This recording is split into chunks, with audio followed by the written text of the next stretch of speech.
Like a rational world is Amazon, Microsoft, Meta, Apple. They all buy Bitcoin with their cash flows. I mean, Apple would be worth an extra $1 trillion, right? If Apple basically started buying 20, $30 billion a year of Bitcoin, you know, they spent 500 billion on their stock.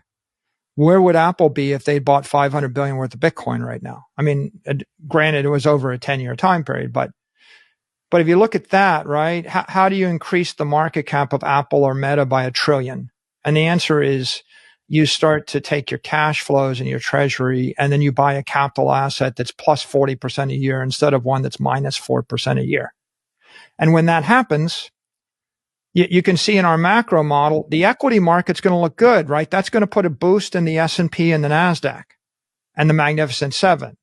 So it's not, you know, I guess my point is I don't want to be a doomer like Bitcoin good, everything else bad, because the truth is you could say Bitcoin good, equity bad, and bonds bad.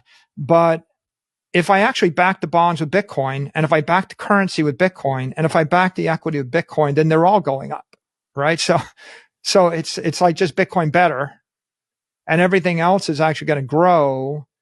And that's the argument for Bitcoin just makes the world a better place, right? It's the constructive, cheerful, progressive, grow out of your own problems with a good technology, you know, vision, as opposed to, you know, this nation is going to melt down its currency and its banks are going to melt down and we're all just going to jump on a lifeboat.